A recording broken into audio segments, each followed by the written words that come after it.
I was a chef. Life was I good was for Carrie working, Stuckwish pre-COVID, but on March 14th, it turned upside down. I woke up and my heart rate was kind of high. Weeks turned to months and her symptoms became debilitating. I was just having some stomach issues, headaches, really lethargic, couldn't get off the couch. I lost 15 pounds in about 3 weeks. I would wake up in the middle of the night, like gasping for air. Stuckwish, who showed all signs of the virus, surprisingly tested negative. She eventually couldn't work, read a book, or walk upstairs, and those she spoke about it with thought it was all in her head. You can't really blame them because how do you explain to someone that you feel like you're dying but the doctors are like, no, there's nothing wrong. Every test looks perfect. Dr. Greg Bix with Tulane School of Medicine says about 10% of people who get COVID-19 are long haulers or those who suffer long-term symptoms after getting the virus. Those affected report brain fog, extreme fatigue, joint pain, and body aches. What has experts confused is COVID tests can come back normal. And we don't quite understand why.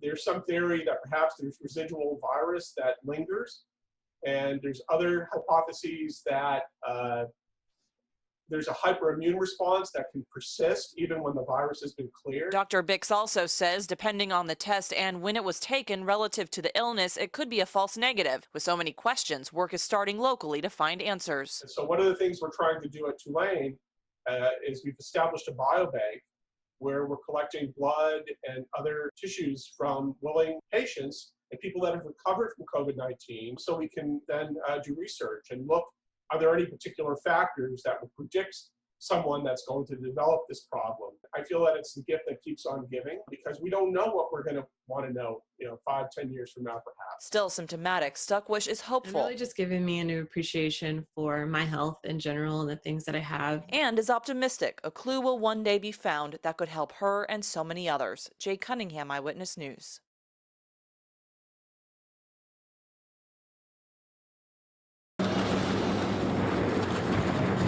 Hey, good morning, Sheba. Yeah, right now we are on LA 46 right at the floodgates. They're not letting us past just because deputies are saying that water is rising pretty quickly, and so obviously they don't want to let anyone through at this time. But we are told, so Shell Beach, Hopedale, Delacroix, those areas are finding themselves once again with high water. Now, just to kind of explain the situation and what's happening, we were here last week talking about storm surge from then Hurricane Sally and how that storm was causing water to rise in certain spots as well, and that hasn't drained all the way. Now throw in Beta, and that storm, as well as the wind with that, is causing water to rise yet again. So fishermen and other people outside of the levee protection, they woke up yesterday.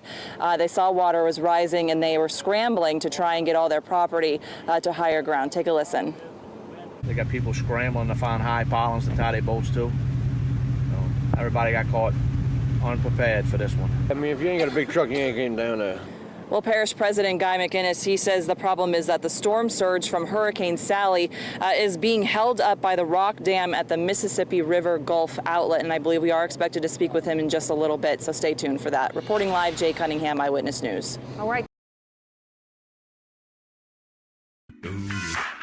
You may recognize the song, but this version is one of a kind. This stinks, that stay home, that cancel plans, that lay low. Do you think Bruno Mars has seen it? Probably not. I don't know. I feel like it's probably still a little early. Living it up in the city. It's called Lockdown Funk. Alone, gotta kiss myself, I'm so pretty. The idea for it being Lockdown Funk came about months ago when we were more in the actual lockdown time. A video 4 LSU med students created to get people to do their part in the pandemic.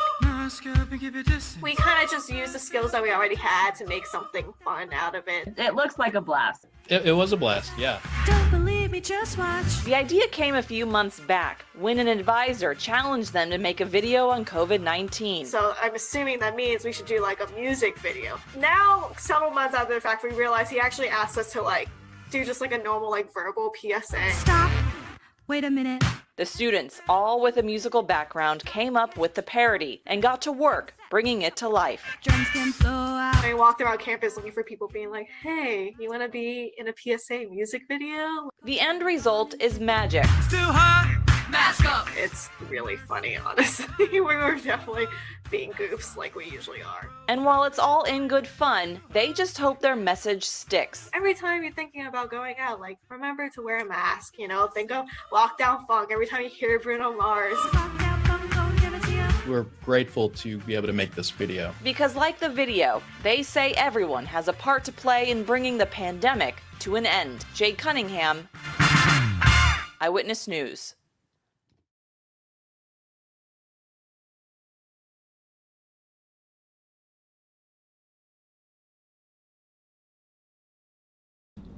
Aaliyah was murdered at her job, caring for her client who she loved for 7 years in front of him.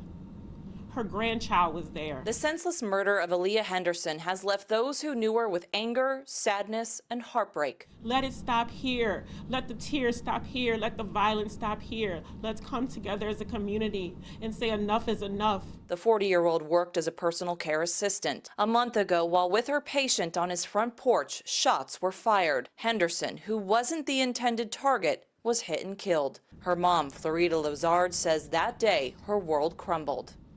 It hurt me to have to stand up here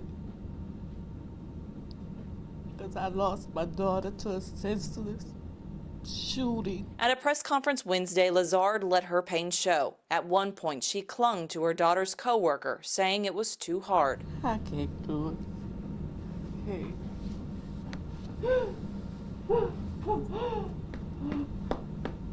With an increase in reward and new police photos of the gunman's vehicle, family and friends are hoping that will help get them closer to an arrest. So I'm not standing here just as Aaliyah's employer. I'm standing here as a citizen of New Orleans and said I'm tired of living in fear. I'm tired I can't go to work. I'm tired I can't go to the store. I'm tired afraid going to my father's house. I'm tired.